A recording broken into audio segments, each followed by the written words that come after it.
One thing that mesmerizes me and intrigues me about Allen Onyema is the fact that, the way he traced the names of his immediate family members, from children to wife, to each of his aircraft. I think he is kind of a great eulogy. But majority of people do not know the Fons Eterigo and the genealogy of Allen Onyema, the great CEO of AIRPEACE. I think Allen Onyema finished from ABU Zaria, you know, where he read law. He finished in 1993. As of then, before he rounded off, before he finished, I think the uncle was already in the oil company of Port Harcourt. The uncle has already created a slot for him. And the uncle asked him to, that as soon as he finishes, that he's gonna come and work in the oil company. But according to Allen Onyema, he said, for someone that grew up in Warri, that he has lived all his life in Warri, so he wouldn't want to finish school and still come and be living in Warri. He wanted to taste something different, wanted to have something different. So he doesn't want to work in that office. So as soon as he finished his law, so that was how he moved down to Lagos. He moved down to Lagos, not not knowing anybody, without any connection, nothing. So he was just looking at where to do his intern, as a young graduate of law, as far back then. I think he mentioned how, every new graduate of in Nigeria, probably who job hunting in Nigeria, can relate to how tedious and arduous, you know, it usually is when you are job hunting in Lagos, especially looking for internship placement and the rest. But you know, he got to one after searching and everything was full. I think a law firm decided to absorb him, and decided to pay him 500 naira as of then.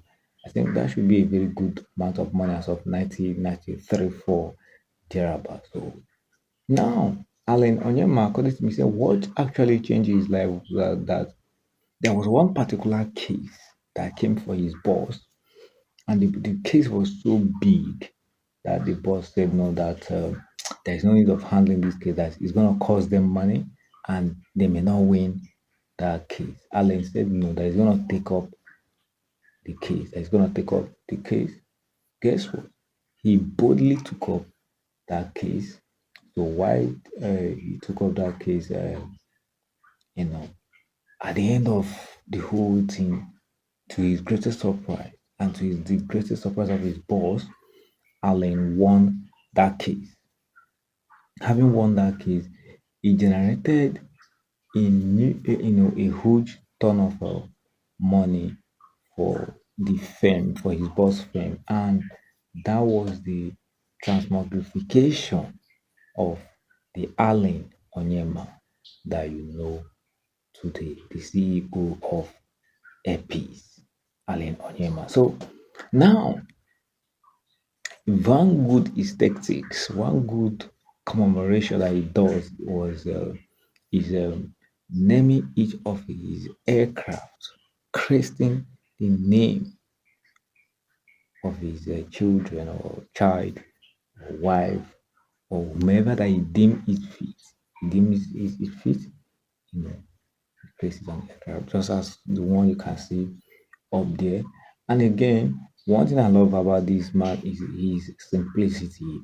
Ever since he has been in his business, he has maintained a very good upfront, system of life. He has been honest doing his business, and again, he has been idolizing and maintaining and reckoning the Igbo culture and our cultural heritage. And again, his philanthropic gestures.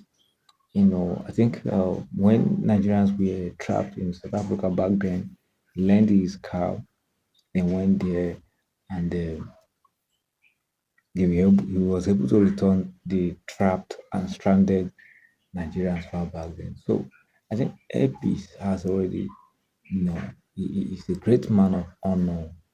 So guys, watch this video to this extent. So subscribe to my YouTube.